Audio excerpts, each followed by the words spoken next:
everyone. So this week we're going to be talking about social influence, which comes in many flavors and forms.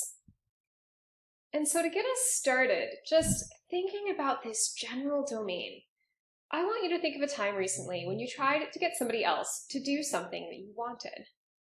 So maybe getting a sibling to help you out with chores, maybe trying to convince a friend to hang out when they said that they were actually pretty busy. So you're trying to persuade someone, you're trying to influence their behavior. What kind of strategies did you use? So just take 15 seconds to think about a recent example. And whatever it is that you came up with, keep that in mind as we're going through the rest of today's topics. So let's start by defining exactly what social influence is. When we're talking about social influence, we basically mean anything that changes a person's behavior. This could mean changes their health behaviors. This could mean changes their purchasing behavior. This could mean changing their voting behavior. And that change is due to some kind of influence or pressure coming from another person, or maybe even the imagined influence of other people. And social influence can take a lot of different forms. We might generally put social influence on a spectrum that ranges from types of influence that are very gentle, very subtle, to types of influence that are very overt. You're making a very direct request of someone. Maybe you're even giving someone an order. And this spectrum is really useful for categorizing the different types of social influence that we're going to be talking about today, which range from conformity through compliance and all the way to obedience. So let's start out with that very far left part of the spectrum. These things that are really subtle, maybe barely even qualifying as social influence, and that's conformity. So I'm going to ask you to pause this YouTube video, pop back over to Moodle, click on the links to the Brain Games video that I've linked on Moodle, as well as the Candid Camera video that I have linked on Moodle. And you're going to see two kind of lighthearted, kind of unrealistic examples of what conformity can look like in real life. So pause this, go to Moodle, and come back here when you're done.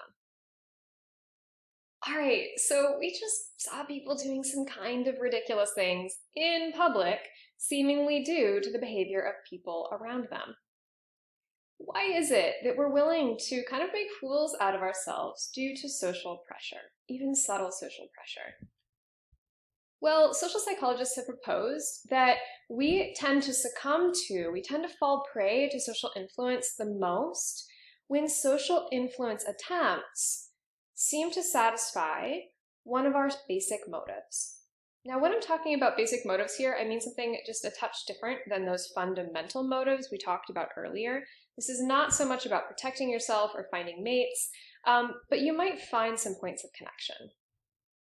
Instead, the basic motives that are often fulfilled by social influence include wanting to be liked by other people and wanting to fit in, wanting to seem like really part of the group, which can be distinguished from the desire to be accurate and make good decisions, right? To actually make choices that are rooted in logic. And that can finally be distinguished from wanting to be consistent across time.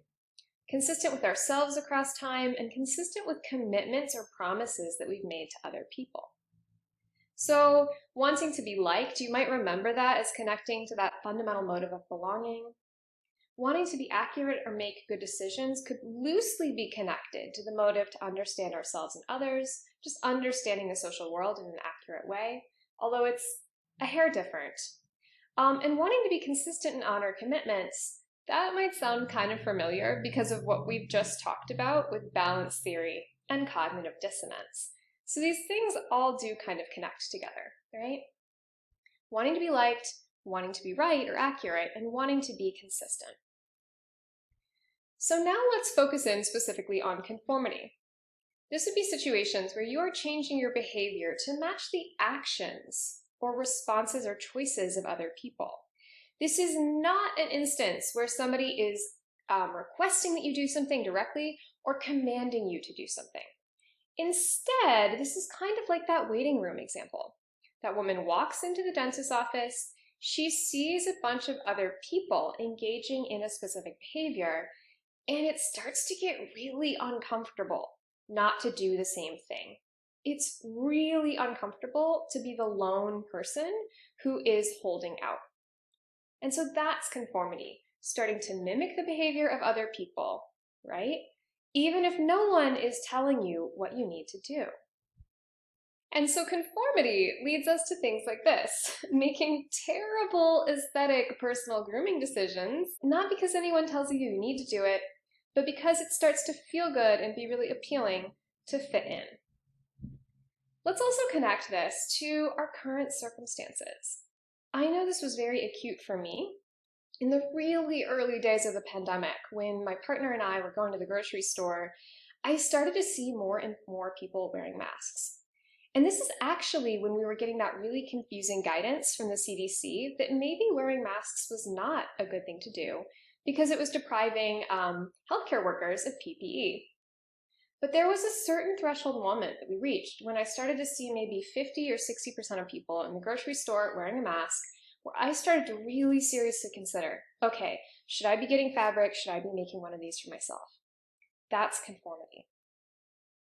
Now, this can be distinguished from compliance. And here's where we have some kind of actual direct request that's being made. So this might look like making requests of close others in our lives, right? Please don't forget to take the trash out. Please pick up the kids at school. And the other person has the choice of whether or not to follow that suggestion or request or not. This might also, in some cases, be like a very passive request that's made by a government entity. We really suggest that you don't pick the flowers, please, right?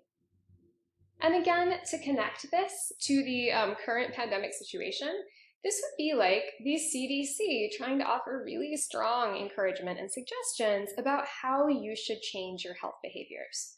Please avoid contact with people who are sick. Please cover coughs and sneezes.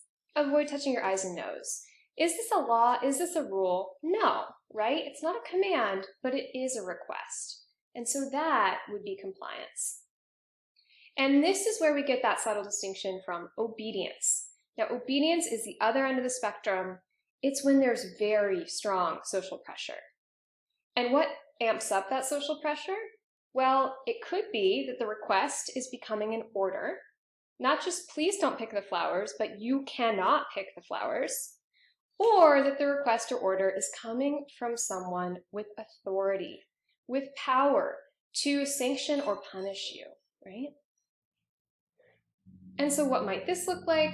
Well, that would be your physician telling you, you had some bad cholesterol numbers last time we talked.